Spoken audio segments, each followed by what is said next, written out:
Nowadays, people are always griping about their jobs. They feel unappreciated, unsure about their job security, and obsolete.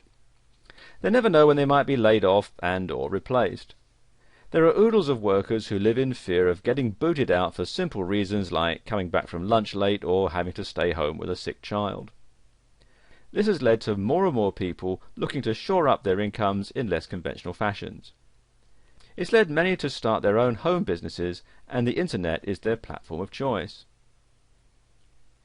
In a world where corporate downsizing is now common, many feel that salvation lies in starting an internet business. Some say, just in case, and others feel that they've had enough of living on the whims of others, including bosses, managers and supervisors, who can tell them when to go to lunch and when they can go home. Surf the web sometime and you'll see just how many individuals have started their own internet business. Seriously, cyberspace is loaded with them. All it takes is an idea, and human beings are chock full of really good ideas, solutions to common problems. Let me give you an example. There's a website where a housewife is making a great living selling custom knife sets. She was basically a working mum who'd come home to care for her sick child. With no college degree, she decided to start her own at-home internet business selling something she just happened to know a lot about: custom cutlery. She started this business with less than $100 and looked at it as just a way to bring in some extra money. After a year it turned into something huge, and now her husband works with her and it's their only source of income. You have to admit, that's pretty darn sweet. And it all started with her passion for kitchen cutlery and the knowledge that she'd picked up over time. Many times, people think internet businesses are all big conglomerates, but actually the internet is a great leveler. It allows stay-at-home mums and average people to be able to start with little or no money and work their way up to compete with the mega corporations. When you think about it, on the net no one knows whether you're a large company or just some guy in his basement with an internet connection. In fact, it doesn't matter. What does count is whether you can answer a person's need and answer a question with a product that solves a problem. That's it. And with that, the internet has become a boon in time of strife for all those who are willing to learn and grow. You too can begin an internet business if you really want it. A close friend of mine started her business by making custom children's clothing. She uses her sewing talents and creativity to make an honest living. Now she just has to keep up with the various orders. The bottom line in all of this is that you can never get canned from your own business, and your success is completely dependent upon your ingenuity and your ability to create and market a product that people want. And here's a case in point. Now, viewers of a certain age will remember the pet rock fad, which was in the 1970s.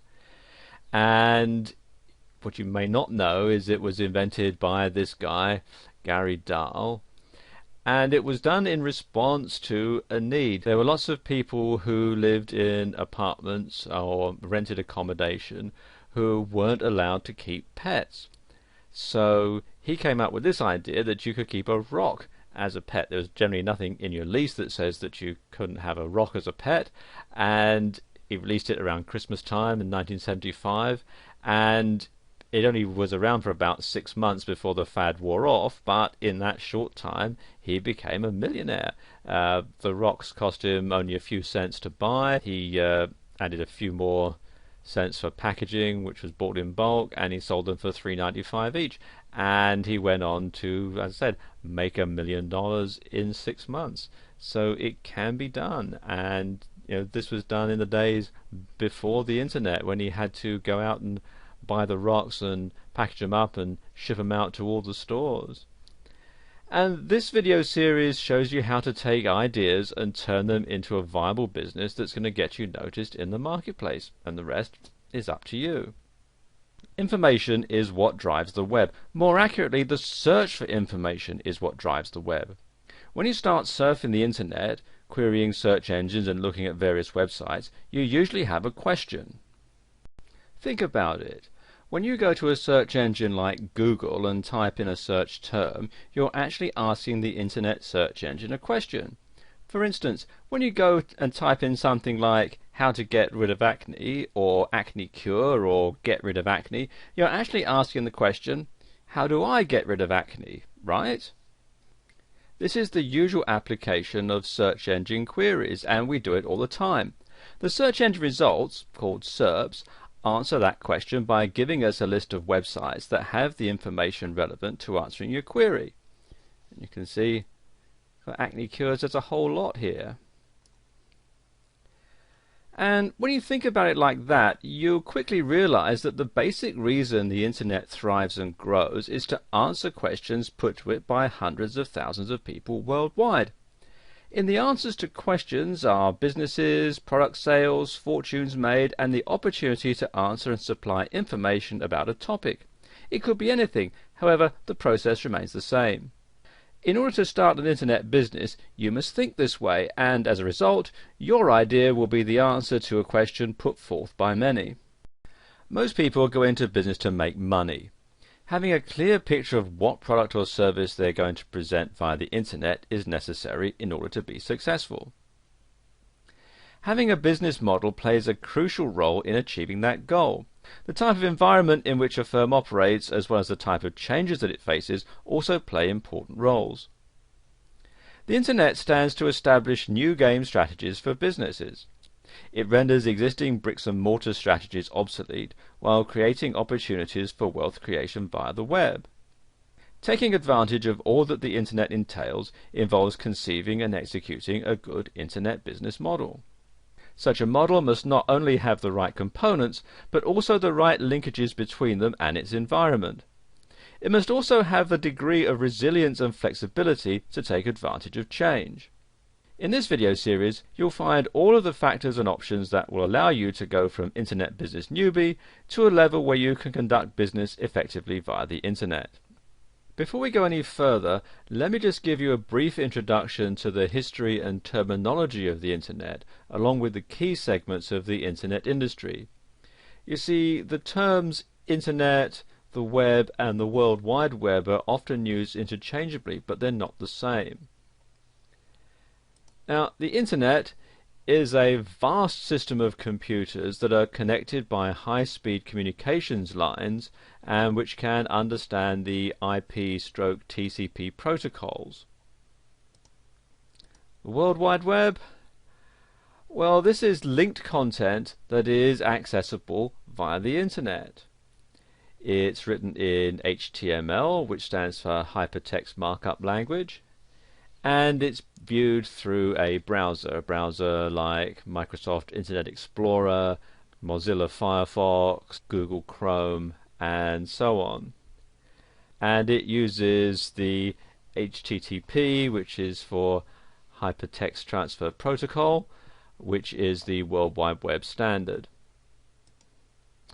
In addition to the World Wide Web and HTTP, there are 4 applications that operate on the internet. And these are email, which stands for electronic mail. There are discussion lists, otherwise known as news groups. There's FTP, which stands for File Transfer Protocol. That's how you can transfer files from your computer to a web server. And finally there's remote login, otherwise known as Telnet. Companies in the internet infrastructure are found in one of 11 market categories, or profit sites, which are grouped into 3 segments. You've got users, suppliers, and communication service providers. Users are divided into information servers, e-commerce companies, brokers and agents, service providers, and market makers. Suppliers, well, they are content creators, software suppliers, and hardware suppliers. And finally, communication service providers, they're divided into backbone operators, ISPs and OSPs, and last mile providers. Now that you know all of this, don't panic. You won't need to know a lot more than what each of these terminologies refers to, not how they work or how you can get them to work for you. You'll be dealing primarily in the browser interaction and FTP categories. Now, these sound hard, but if you can program your digital recorder, you'll be able to work on the web quite easily. Even if you can't program your recorder, with a little study, you'll be able to get a website up and running pretty easily. Everything today has been streamlined, with results being the priority and not programming acumen. Of all the business models presented, one of the most popular and considered the best business model is the information-based model. While we go over all four categories that sell via the internet, you'll notice that one of the best, fastest growing models involves the dissemination of information via audio, video, and written media.